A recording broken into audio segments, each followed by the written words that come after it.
અમરેલી સરઘસ કાંડના ઘેરા પડઘા ગીર ગઢડા ખાતે ભારતીય કિસાન સંઘ દ્વારા રોષપૂર્ણ રજૂઆત। યુવતીની મધ્યરાત્રે ધરપકડ કરી સરઘસ કાઢનાર પોલીસ અધિકારીઓને સસ્પેન્ડ કરવાની માંગણી। સ્ટોરી રિપોર્ટ બાય અબ્દુલ ઘાંચીવના। મારું નામ ભીખાભાઈ લીંબાણી, ભારતીય કિસાન સંઘ।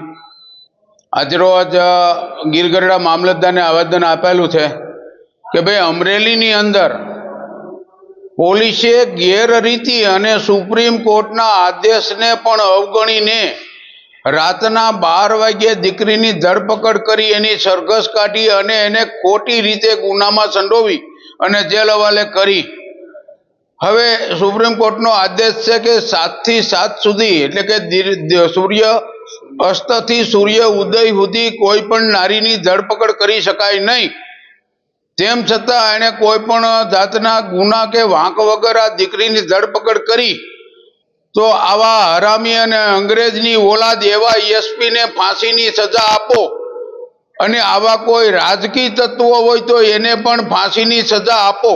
અને જો આપણી સરકાર જો આમાં નિષ્ફળ નીવડે તો જનતાને આ 2 આરોપી સોંપી દે, જનતા એનો બદલો લઈ શકે એમ છે। હવે એટલો બધો ભ્રષ્ટાચાર અને આક્રોશ વધી ગયો છે જનતાનો કે આ સરકાર ઉપર વિશ્વાસ રહ્યો નથી।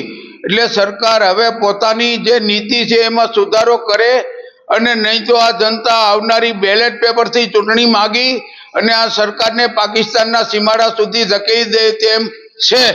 ભારત માતા કી જય। મારું નામ બાબુભાઈ અજયભાઈ મકવાણા, ભારતીય કિસાન સંઘનો તાલુકા પ્રમુખ।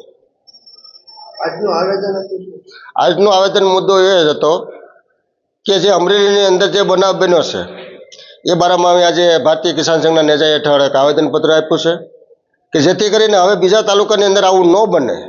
કારણ કે દીકરી જે છે તો કોઈ પણની દીકરી હોય, કોઈ પણ સમાજની હોય, તો એની ઉપર આજે કિશોર ઉજાડવાનું જે કામ કર્યું છે પોલીસે, અને પોલીસે જે રાજકીય આથા બનીને આજે કર્યું છે એમાં અમે સહમત નથી।